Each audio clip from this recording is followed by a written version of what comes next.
This is the Tristan Law Show. If it's your first time here, welcome. And if you've been here before, welcome back.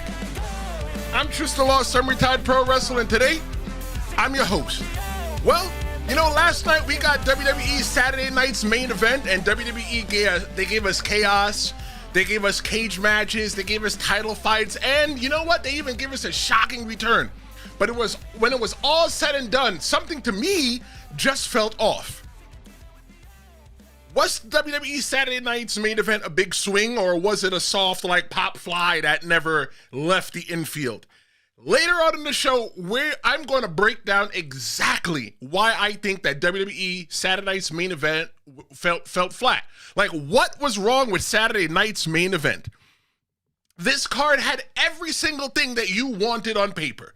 But when that final bell rang, I felt more confused than satisfied, scratching my head, wondering what's going on. There was matches that felt short. There were moments that were stacked too tightly. And if you ask me, WWE's Saturday night main event, it just didn't have time to breathe. And look, I am not here to bury the WWE. I'm just here to hold them accountable for what they made us sit through last night. Like I said, later in the show, I'm going to be breaking down all the stats that says it all. But let's break it down match by match. We're going to start with the chaotic tag match that almost fooled us into thinking that we were getting a classic. One of the things that I always say, being a semi-retired pro wrestler, is that that first match just always sets the table for you. It always lets you know what to expect in the night. And that first match delivered 120 million %. When that first match dropped and when that bell rang, just the way that it started with that wild opening let me know, you know what, let me sit there and perk up. Because after WrestleMania and then after Backlash, and I expected so much more. I expected this to be a free, premium live event level show that we were going to get on free TV or Peacock or Netflix or however it is the heck that you watch. And that's not what we got. What we did get, though, was we did get a return from Mr. Big Bronson Reed. He made sure that he put CM Punk through that barricade last night. And the thing, too, though, is that nobody expected him to come back. Not at least yet. He was the person that was in the forethought of your mind, like, Bronson Reed. Out of all the names that you could have picked out of a hat to join Seth Rollins, I promise you, one of those names was not Bronson Reed. But here's the thing that WWE is doing with the storytelling, and here's the thing that I'm loving. They're utilizing the camera angles to even further the storylines. It's not just on the ring or, just you see CM Punk standing there and all of a sudden a masked man jumps in. What you see is that you got Paul Heyman jawing with the ref, arguing with the referee, right? Because he's about to get kicked out. But right there in that corner, you got Bronson Reed hopping the barricade and about to come over, and nobody is any smarter. You can see the fans in attendance. They're just pointing like, look, look, look. And all of a sudden, Bronson Reed, he's back. But why? What is his reason for joining Seth Rollins and the crew? Because, Seth Rollins and Bronson Reed, they had some beef earlier in the fall, early in the winter. So now all of a sudden, they're just friends now. I can tell you why I think that they're just friends. I think it has to do all about respect. It's respect that was earned by Seth Rollins during the whole entire thing, that he said, you know what? That's a guy that I would rather have on my side or against me. But you also have that loyalty from Bron Breakker as well, too. Look, the only thing that he is missing is Bron Breakker Braun Strowman in that group. It'd be the whole, the Bron Breakker experience. But there you go. You got the new Dangerous Alliance, or whatever they're going to call themselves. You got Bron Breakker, Seth Rollins, Bronson Reed, and the advocate, Paul Heyman. I think, though, that this summer that we're going to have with everything going on with WWE right now, I think that Seth Rollins and company, it's going to be epic. Wait until the fall, because I think that Seth Rollins will be seeking gold around WrestleMania 42. That is my hot take. If you don't believe me, just stick around, because that's what we do here in the Tristan Law Show. But next up, we're going to talk about Zelina Vega. Zelina Vega, I think that she put on a clinic, and I'm starting to think that she is trapped in a faction that is holding her back. And she's with the LWO. In case you didn't know. If it's your first time here, I'm just telling you who she is with. And I think that's holding her back. I think that she's so much more than she's just so much more than where she is now. She needs to be able to break out from that and succeed and go above, because I feel like she's in the LWO with a bunch of other mid-carders. Why she will never become more than a mid-carder if she's hanging out with mid-carders. She needs to be up there in the upper echelon with the Charlotte Flairs, with Tiffany Strattons, even with the Nia Jaxes. That's where she needs to be. I neglected the chat for a little bit. Let's go back to the chat. Let's see. Heel Vega says he fell asleep during the opening match. A good friend told him via text that he didn't miss much. 100%. You're going to get a hand clap for that. That friend's going to have to get a hand clap because you ain't missed nothing in that. And you didn't really miss anything in Saturday night's main event. Saturday night's main event, the only purpose, if you ask me, for Saturday night's main event was just the forward storylines. There was no real business that was handled. It was just to say, you know what? We got Money in the Bank coming in the next 2 weeks. We're just going to give you something. They shouldn't have put it so damn close together.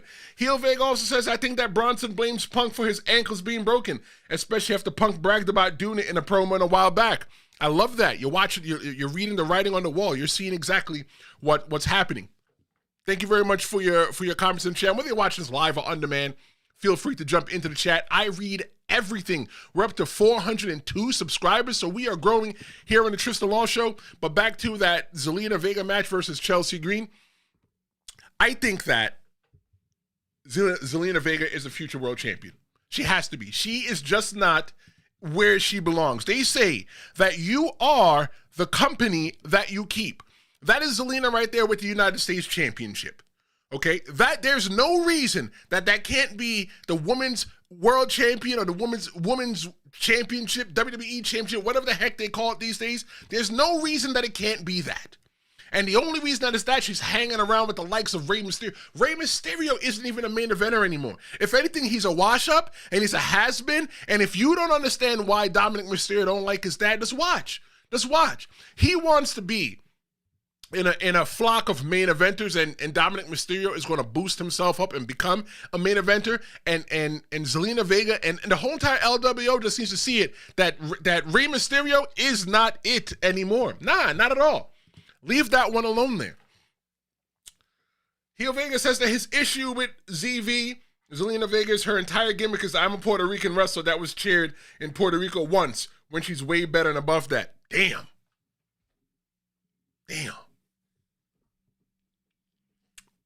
I'm going to have to let that one cook.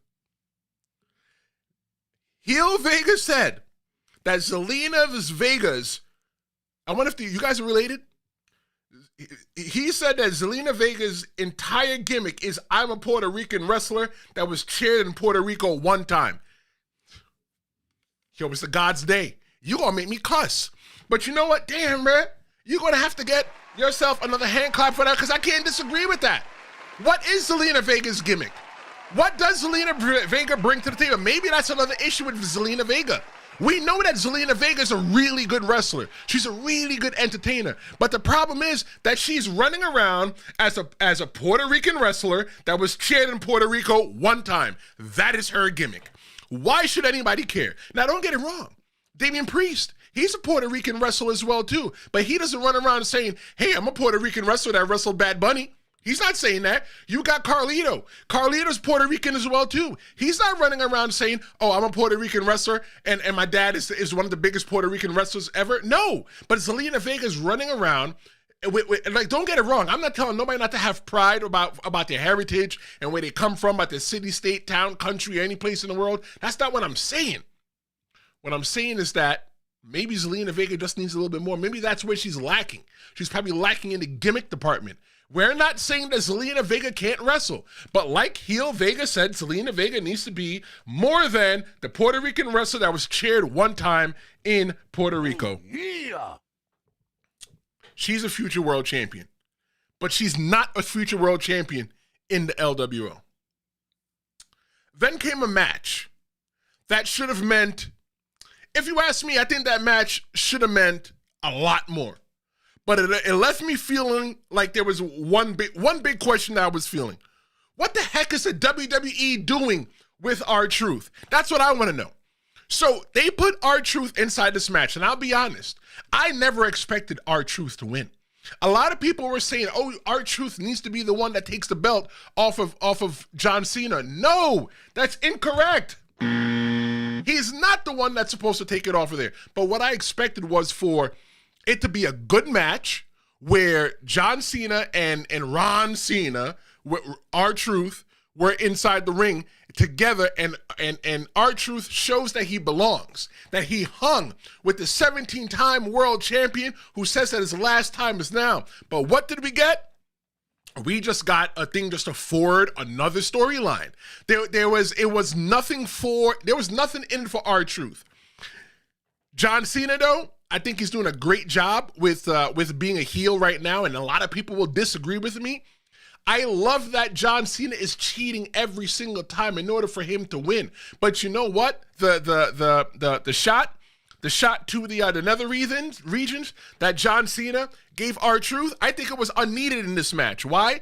Because I don't think that R-Truth was even that close to beating John Cena. He smelled it, right, to beat John Cena, but he wasn't even close enough to beat John Cena. So why did John Cena have to resort to such weird tactics, such cheating tactics? You're trying to say, but you know what? Maybe John Cena just went in and just wanted to get it done real quick. And you know what? If you ever wanted to get a man down, you kick him in the family jewels. You could take his wallet out of his pocket, spend all the money, and then when you're done, you come back, you slip it back in his pocket and walk away. That's just how it feels when you get kicked in the thing if you don't have one. But R-Truth was never positioned as a threat to John Cena in any way. The only thing that he was the Punchline. Came out dressed up. The last time is now in his bootleg knockoff John Cena. The last time is now farewell t-shirt for 2025. That's what he was. That's what he is. I felt that this was the time where R-Truth was going to break out and they were going to say, you know what? I see R-Truth as a future world champion. But you know what I see R-Truth still as? Still as the laughing stock in the WWE. Don't get it wrong. I know, you know that R-Truth has a safe job in the WWE. Nobody's not going to take that position from him. R-Truth has that funny man gimmick lockdown. Nobody's taking it from him until he's ready to give it away. They're not going to release R-Truth anytime soon. I'd be shocked if I saw that they released R-Truth. But you know what, though? R-Truth deserves a lot more. R-Truth could 100% become the world champion. So,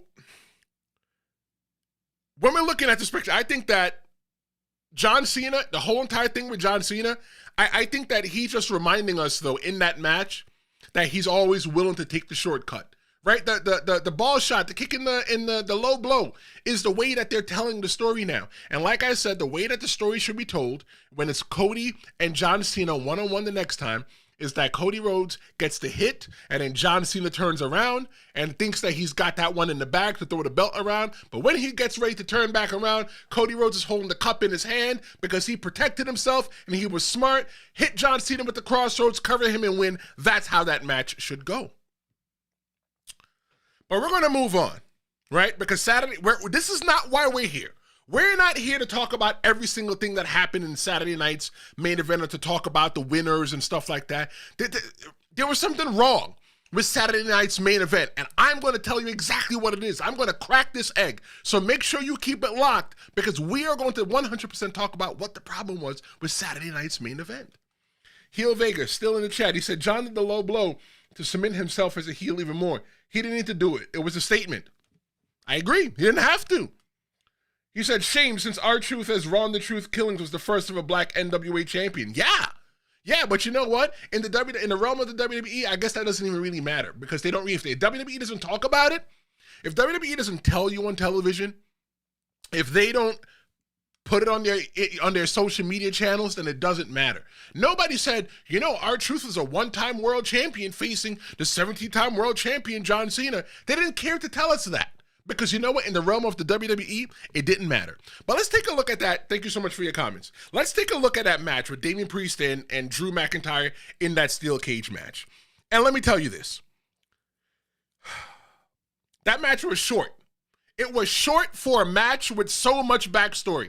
Do you know how long that match was? And we also got a poll up if you're watching live. Did you like, what's the question that I asked?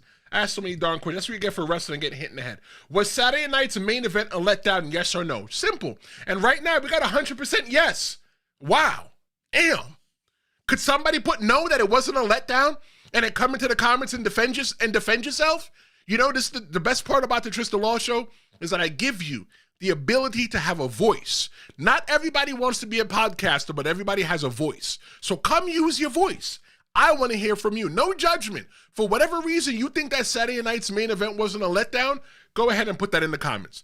But that 11-minute and 50-second steel cage match between Drew McIntyre and Damien Priest. Let me tell you something. Like I said, for a match with so much backstory, this match could have been so much better. The thing though that I enjoyed the most about the match was Jesse Ventura.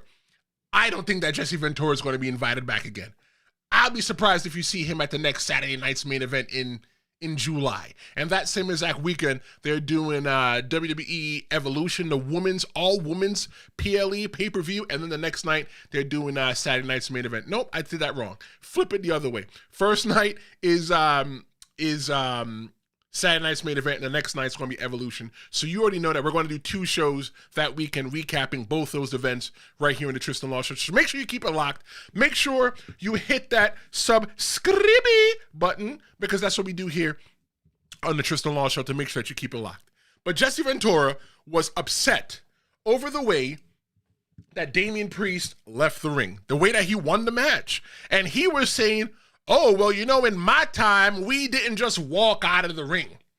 In my time, you know, they would have to climb out of the cage. But I don't think that anybody told him that, you know, in the new age, that's kind of how they do it. Like you can literally walk out of the cage, and if you can't walk out of the cage, you could pin your person, you can make them submit, or you could climb over the top. So, you know, he wasn't really into that much.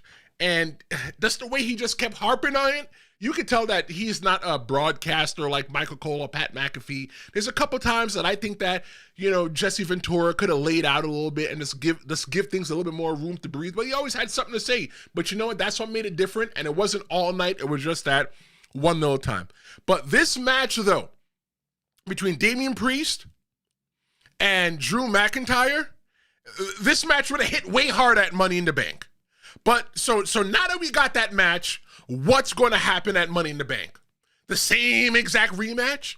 The same exact match that we've been seeing for the past 2 years? Look, I was probably the one that said, you know what? I didn't expect another match to come. This was months ago between Drew McIntyre and Damien Priest, and we got it again, and they did it differently. I appreciate it. But again, I don't think that I want it again. Let's go to the chat. Heel Vega's on fire today. He says Jesse Ventura has been the most consistently entertaining performer as a commentator in every Saturday night main event he's been part of recently. Okay. All right. He also says that reports have claimed that Drew has been working injured, but dirt sheet support would always be taken with a grain of salt. 100%. Let me tell you that. Thank you so much for your comments. And if you like Yu-Gi-Oh cards, make sure you check out his channel. He does some really cool things with Yu-Gi-Oh cards. If that's what you're into, if you're not into it, pass it on to somebody that's into it, just like the Tristan Law Show. If you may not be into this, pass this on to somebody that is into it. But let me tell you about the Damien Priest and Drew McIntyre thing. If Drew McIntyre and Damien Priest still have any beef after last night, I need the both of them to put on a Get Along t-shirt. You need to put Damien Priest and Drew McIntyre in there, because I don't want to see them anymore fighting each other. Like, golly, what else more can we do? You had the opportunity to give us a nice long match that would have been drawn out and told the story, but you blew your shot in 11 minutes and 50-second WWE. Nah, not at all. Yeah, that wasn't it last night. And that was a part of the problem with everything that went on last night. Now, we are going to go into the main event, right? The reason why this episode may not even last long is because Saturday night's main event wasn't even that long to begin with. The main event, this is where the show completely shifted for me. Thanks to a certain former undisputed WWE champion and his very dumb quote. Wait till you recap the quote that I am going to talk about that Cody Rhodes said, and you're going to be like, you know what? Maybe this crazy guy has got a chance. So the match was the whole entire match between Logan Paul and Jey Uso for the World Championship match was 9 minutes and change. At about the 8-minute mark, John Cena rears his ugly head and he interferes inside that match. But I think I finally figured out why John Cena interfered. Listen to me. Walk with me for a little bit. We're going to hold hands. We're going to walk with it, and I'm going to see if I can explain to you. So right after John Cena's match and before Jey Uso's match, I think it was right about at the cage match, John Cena and Jey Uso had a little conversation in the back. And a part of that conversation was, oh, so you're going to ruin wrestling and let like a YouTuber, or he wants a YouTuber to ruin wrestling and become the WWE, to become a heavyweight champion. I think the issue was that John Cena said that nobody but John Cena is going to ruin wrestling. Because if you let a YouTuber just come in and become the world champion, then what the hell does that say for anybody else? Anybody can just do wrestling? Anybody sitting on YouTube could become world champion. Look, I was trained. Semi-retired pro wrestler Tristan Law, host of the Tristan Law Show, and your host. I can go in here. I can do some wrestling, but it's not about me right now. It's about Cody Rhodes, John Cena, and Logan Paul, and Jey Uso, and this waste of time that we got last night in this 8-minute match. John Cena wanted to be the one to ruin pro wrestling. He did not want Jey Uso losing to Logan Paul, the YouTuber, to be the reason why pro wrestling is ruined. But then, we got a return. We got Cody Rhodes' return. I did not think that Cody Rhodes was going to return yet. If it was up to me booking, I wouldn't want Cody Rhodes to return so soon. But it looks like we might get that rematch between John Cena and Cody Rhodes at SummerSlam. I don't see why not, because now all of a sudden we got a match at Money in the Bank with Logan Paul and John Cena versus Jey Uso and Cody Rhodes. The thing that really made me want to drive off the deep end was that Cody Rhodes was only there for one reason last night at Saturday night's main event. And the only reason that Cody Rhodes was at Saturday night's main event was to handle his business. That's him right there getting the microphone literally 3 seconds. 3 seconds after the bell rang. John Cena's like, oh, let me go ahead and get the mic. I mean, not John Cena. Cody Rhodes is like, let me go ahead and get the mic so I can put my self over, so I can get myself in. So then he gets on the microphone and he says that he wants to challenge John Cena and Logan Paul in a tag team match against him and his brother, Jey Uso. Your brother? It's not your brother, bruh. Let me tell you why that's not your brother. Cody. I'm about to lose it. Cody, that's not your brother. If he's Cody Rhodes' brother, where was he at WrestleMania when he was getting his balls kicked in by John Cena, huh? What kind of brother sits in the back and watches his brother get a 2-on-1 match against John Cena and the wannabe wrestler Travis Scott? That's if that is my brother, if that's what a brother is like, you know what? I'm gonna fire all my brothers because I don't need any. I don't want any fake friends as brothers. I don't want nobody as a brother if I want to have a brother like Jey Uso. That's not your brother. Here's the problem, and I keep saying it with Cody Rhodes. Cody Rhodes is a heel. Cody Rhodes is only using people, and Cody Rhodes is only doing what is best for him. Cody Rhodes don't care about nobody. The only thing Cody Rhodes cares about is the legacy of the Rhodes last name. He doesn't even want I'm betting, Cody doesn't even want his real brother, Dustin Rhodes, in the WWE because you know what? That's just another Rhodes person to come take the last name and try to run with it. Cody Rhodes is an egomaniac. He's a jerk and he's self-centered. How is it that your brother is having a match against Logan Paul? And a match that he's probably going to win too if it wasn't for John Cena. But John Cena came out there and magically you happen to run back out there and cinch up John Cena and drop John Cena's head. Why didn't you come out in the R-Truth match? That match wasn't for the championship. So it didn't matter if there's a win, lose, or draw in that match. But no, you decide to come in the end because that match is going to probably get thrown out the window either way, that main event, because John Cena interfered. But no. You wanted to come help your brother, you dummy. You dummy, Cody Rhodes. I'm not talking about Cody Runnels. I don't know him. We're talking about Cody Rhodes, the character. Cody Rhodes. The man didn't even say he wanted a tag team match. The man just won right after he almost got screwed, probably out of the championship by John Cena and Logan Paul. And you're like, you know what? At Money in the Bank, it's going to be you and Logan Paul against me and my brother. And Jey Uso's probably looking up like, bro, I didn't sign up for that. I didn't sign up for that. Look. Cody Rhodes is a heel. I don't care what nobody tells me. He's a heel. Cody Rhodes is not who the hell you think he is. I made a video about that. That was the last episode. I think that was the last episode that I made live. After you're done, you can go ahead and check that out. The previous live episode. Cody Rhodes is not who he tells you that he is. Cody Rhodes is a parasite. Cody Rhodes is a cancer. Cody Rhodes is the kind of guy that, if you didn't have any friends, you don't even want Cody Rhodes as a friend. Let's go to the chat.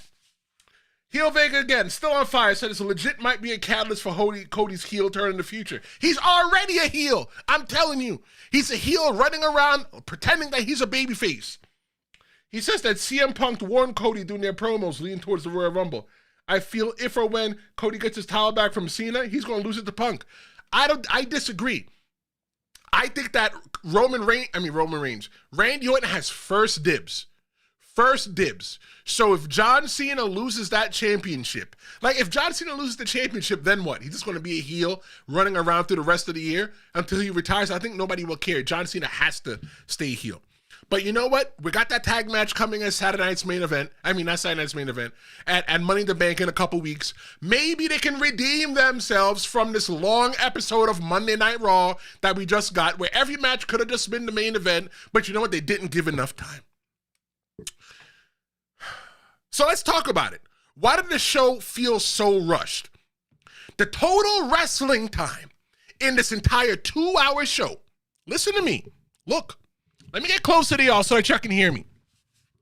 The entire wrestling time in that show, the Saturday night's main event, was 44 minutes and 20 seconds of a 2-hour show. Why the heck were they rushing? Oh, because they wanted to show the vignettes. They wanted to give Jesse Ventura time to talk because they want to show all the legends. I'm telling you, if Saturday night's main event was not a money grab, I don't know what it is.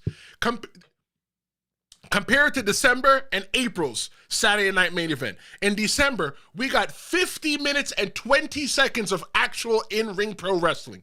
In April, we got 46 minutes and 35 seconds. So it seems like WWE is going backwards. But WWE, even though in April they gave us 46 minutes worth of wrestling, comparing it to the 44 minutes of wrestling that we got last night, there was one extra match. So now, but you know what? There's even a match you didn't even see. There was a dark match with the Creed brothers, and I think it might have been, I don't know who the hell it was. We're just going to move on from there.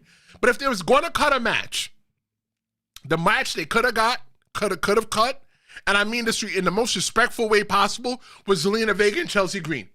I could have lived a good life without that match. They could have had that match open up open. I wish he had on SmackDown. That could have been a great match.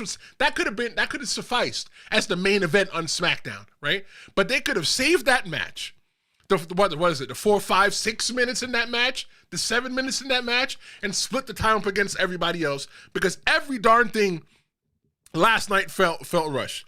WWE is giving less and less time to wrestling in Saturday night's main event and giving more and more time to everything else. All the gaga, all the hoopla, all the nostalgia. They want to remind us what it was like to watch Saturday night's main event back in the day. Nobody cares.